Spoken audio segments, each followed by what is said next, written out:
kaNkulunkulu sekufezekile, sekwenzekile.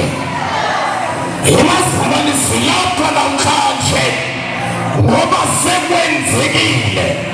Silapha namhlanje ngoba amazulu avumile. Lapha namhlanje uzophenduleka kwizinto zakho, uzophenduleka kwizicelo zakho. Ulapha namhlanje uzothabatha impumelelo yakho. Ilizwi likaNkulunkulu liqaliwe. Ingabe wena uqalelwe ntoni na?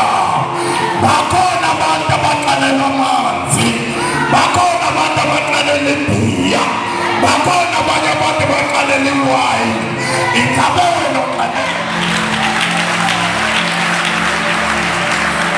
uNkulunkulu ethetha ngala mazwi uthetha ngokuqalwa, uqanele imiphefumulo, ngokusimakade ekuthaleni kwakho umuntu. Wabonakala wathala u-Adamu, waba semyezweni, wamyalela yonke imithetho. Kodwa u-Adamu wasuka kuThixo, kodwa wazara u-Adamu kangasuka emedeni, wahlala ehedeni, wafika kuYehova wabuza, ingabe Adamu uphi na? Adamu uphi na? Ngoba u-Adamu wayinxibile spiritually, wayinxibile emzimbeni, wayinxibe umoya kaThixo. Wayengabonakali ukuba uze, wayengabonakali ukuba kanxibanga, kodwa wayebonakala enxibile ngoba ilizwi likaNkulunkulu lalihleli kuye, amandla kaNkulunkulu wayehleli kuye. Ndithetha nabantu ngawubona umntakwenu, abantu ababona kwilizwi likamoya. Umntakwenu awumboni ilizwi, waze yena wazibona enganxibanga.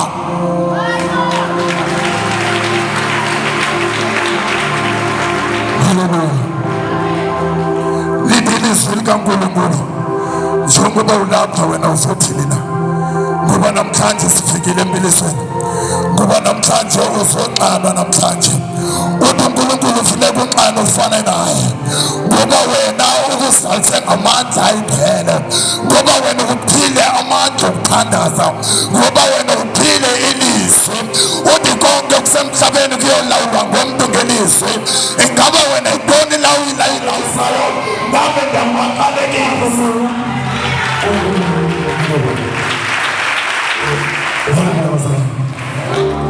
sithi isibhalo lisalisekile. Umbhalo kwakuyindoda yayibhaptiza asemanzini, kodwa xa ithetha le ndoda ithi kodwa uyeza unamandla.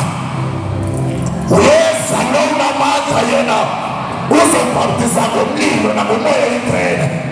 Wafika uYesu Kristu waseNazareta wathi nibhaptize ukuze izibhalo zisaliseke.